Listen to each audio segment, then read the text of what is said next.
লোভনীয়, মজাদার এবং সব্বার পছন্দের মুরগি খিচুড়ি রেসিপিটা আজকে আপনাদের সাথে শেয়ার করব। তো হ্যালো এভরিওয়ান, আসসালামু আলাইকুম। আশা করি সবাই অনেক অনেক ভালো আছেন। আলহামদুলিল্লাহ আমরাও ভালো আছি।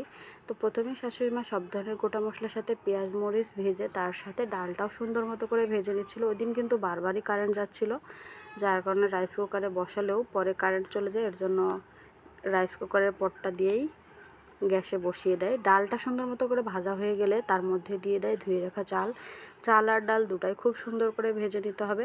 শাশুড়ি মা রান্না করলেও সাথে কিন্তু আমরা তিনজনেই ছিলাম, মানে আমি, আমার ননদিনী, শাশুড়ি মা, তিনজন মিলে রান্না করছিলাম, কারণ বাইরে প্রচুর বৃষ্টি হচ্ছিল। আর শাশুড়ি মা রান্না করছিল, আমরা বসে বসে সেখানে গল্প করছিলাম। তো যাই হোক, চাল ডাল ভাজা হয়ে গেলে হলুদের গুঁড়া, মরিচের গুঁড়া, ধনিয়া গুঁড়া দিয়েও খুব সুন্দর করে নেড়ে নিল। এর মধ্যে কিন্তু কোনো ধরনের পেস্ট মশলা দেয়নি, মানে আদা রসুন বা যা কিছু লাগে এগুলো দেয়নি, কারণ এগুলো সবই কিন্তু মুরগির মধ্যে আছে। কারণ সব ধরনের মশলা দিয়ে মুরগিটা সুন্দর মতো করে কষাচ্ছিল, দেখতেই পারলেন। তো এদিকে খুব সুন্দর করে যখন ভাজা হয়ে গেল চাল ডালটা, তখন কষানো মুরগিটা দেখেন, কষানো মুরগিটা কিন্তু খুব সুন্দরভাবেই কষানো হয়ে গেছে। তো এটাই ওর মধ্যে দিয়ে দিয়েছিল।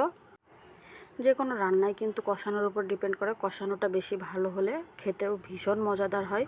এজন্য খুব সুন্দর করে মুরগিটা কষিয়ে নিয়েছে, একদম প্রায় রান্নার মতোই হয়ে গেছে। তো এ পর্যায়ে যখন দিয়ে দিল, তারপরে খুব সুন্দর করে নেড়ে চেড়ে এটা ঢেকে দিতে হবে। আর এটা কিন্তু আমিই মেখেছিলাম খুব সুন্দর করে হাতে নেড়ে চেড়ে। রেসিপি শাশুড়ি মার হলেও এটাতে কিন্তু আমার আর ননদিনীর যথেষ্ট অবদান ছিল। যাই হোক, বরাবরের মতো সব রান্নার মতো খিচুড়িটাও কিন্তু ভীষণ মজা ছিল শাশুড়ি মার হাতে। তারপরে কিন্তু এই যে ফুটানো গরম পানিটা ওর মধ্যে দিয়ে দিল।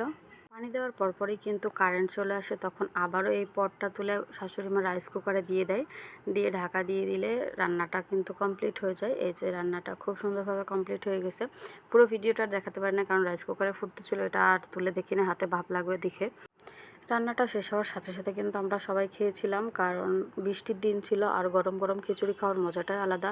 আর যথেষ্ট পরিমাণে মুরগি ছিল, সবাই খুব সুন্দর মতো খেতে পেরেছে আর ভীষণ ভালো লেগেছিল শাশুড়ি মার হাতের রান্না। তো আপনাদের কাছে কেমন লেগেছে আমার শাশুড়ি মার রান্নাগুলো অবশ্যই কমেন্টে জানাবেন। আর যারা আমার ভিডিওটা দেখছেন এখনও পর্যন্ত আমার পেজটাকে ফলো করে না, আমার ছোট্ট পেজটাকে ফলো করে সাপোর্ট করার অনুরোধ রইল। আপনাদের ভালোবাসা আর সাপোর্টে আমি এগিয়ে যেতে চাই। আমার এই ভিডিওটা ভালো লেগে থাকলে অবশ্যই লাইক কমেন্ট করে পাশে থাকবেন। সবাই সুস্থ থাকবেন, ভালো থাকবেন। আল্লাহ হাফেজ।